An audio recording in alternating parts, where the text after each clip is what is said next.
Olá pessoal, tudo bem? Nós estamos na metade da nossa série de vídeos sobre o tema e eu espero que vocês estejam gostando. A pílula de hoje é Lei de Seguros, Seguros de Responsabilidade Civil. A lei, ela tem uma seção específica para os seguros de responsabilidade civil. Como nós vimos anteriormente, há uma segregação em seguros de danos e seguros sobre a vida e a integridade física. Dentro dessa parte de seção de seguros de danos, o legislador optou por destacar apenas o seguro de responsabilidade civil.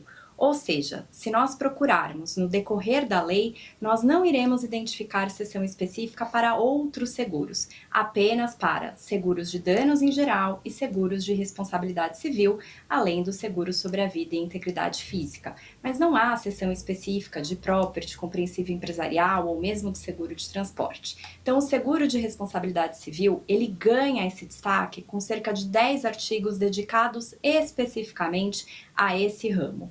Nesse destaque, vale lembrar que são todos os seguros de responsabilidade civil.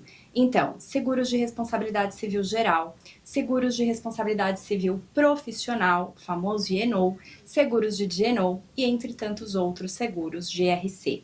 E quais são essas diretrizes, então, que a lei trata especificamente dos seguros de responsabilidade civil? Bom, a lei inicia abrindo, então, conceituando o que seriam esses seguros de responsabilidade civil. E dentro da conceituação, ela estabelece que o seguro de responsabilidade civil é aquele que garante o interesse do segurado contra os efeitos da imputação de responsabilidade do seu reconhecimento, assim como o dos terceiros prejudicados à indenização.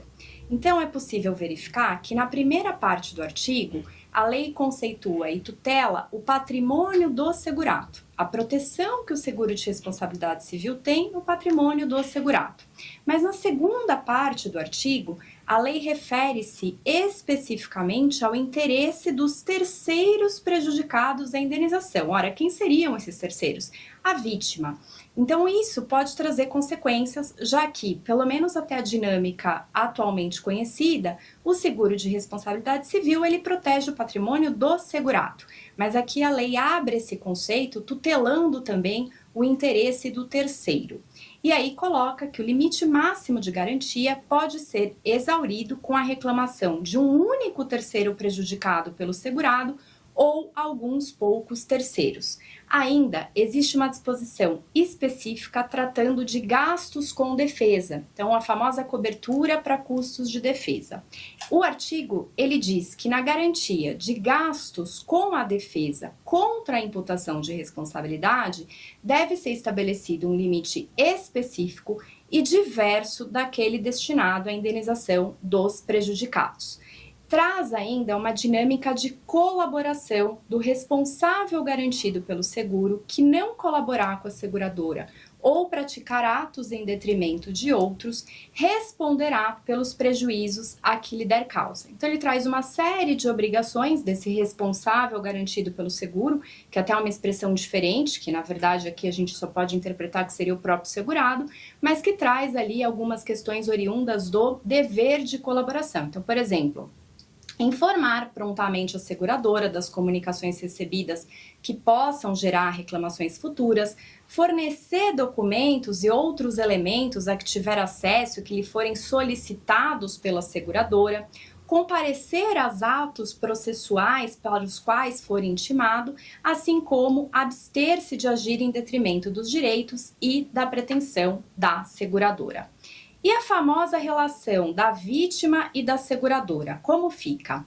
Bom, basicamente, a lei trata o tema em 3 aspectos. Então, primeiro, o terceiro, ele pode exercer a pretensão diretamente, exclusivamente, melhor dizendo, é o termo que a lei utiliza. Então, o terceiro pode exercer a pretensão exclusivamente contra o segurado e, nessa hipótese, o segurado deve, então, comunicar à seguradora. A lei também estabelece e cria um instituto processual novo, nós inclusive teremos uma pílula específica sobre aspectos processuais, Então, a lei diz que o segurado pode chamar a seguradora lide.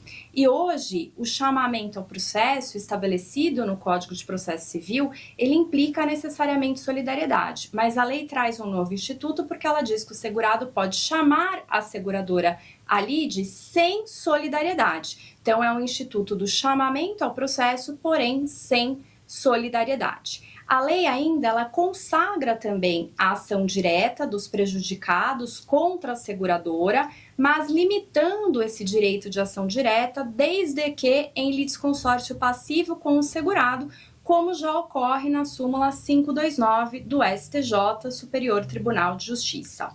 Existe um ponto novo também na lei com relação a acordos. Então, hoje, a legislação, o Código Civil, ele veda expressamente que o segurado celebre acordo com terceiros sem anuência da seguradora, embora nós já saibamos que a jurisprudência está mitigando essa vedação a depender do caso concreto, mas a lei ela não trata disso. Ela não fala mais dessa necessidade da anuência da seguradora para esse tipo de acordo. Com relação a acordo, o que a lei menciona é: salvo disposição em contrário, a seguradora poderá celebrar transação com os prejudicados, o que não implicará o reconhecimento de responsabilidade do segurado, nem prejudicará aqueles a quem é imputada a responsabilidade. Então, tem essa dinâmica diferente para a parte de acordo. E talvez aqui a grande novidade seja a previsão com relação à divulgação do seguro de responsabilidade civil, algo hoje não previsto na legislação. Então, diz a lei, o segurado deverá empreender os melhores esforços para informar os terceiros prejudicados sobre a existência do seguro contratado. E ainda vai além. Se houver pluralidade de prejudicados, a seguradora ficará liberada com a prestação das totalidade das indenizações decorrentes da garantia do seguro a um ou a mais prejudicados, sempre que ignorar a existência dos demais. Portanto, cria uma dinâmica absolutamente nova com relação a essa questão da divulgação do seguro de responsabilidade civil, que o tempo e a interpretação irá dizer como se dará nas mais diversas ramificações desse tipo de seguro. Bom, essas são as principais disposições no âmbito do seguro de responsabilidade civil nesses artigos destinados na seção específica que trata do tema. Existem ainda outros artigos no decorrer da lei que dialogam com o seguro de responsabilidade civil. Então, apenas para eu destacar um deles, se olharmos ali lá para as disposições gerais, existe um determinado artigo que trata: são nulas as garantias em prejuízos de outras vedadas em lei. Então diz assim: de interesses patrimoniais relativos aos valores de multas e outras penalidades decorrentes de ilícito criminal. Aqui vai ficar uma discussão importante em relação à interpretação se o termo "e" que está sendo utilizado nesse determinado artigo ao falar de nulidade, ele termina ali na nulidade de multa ou e penalidades oriundas de questão de ilícito criminal, ou se seria qualquer tipo de multa, independentemente de ser oriunda de um ilícito criminal.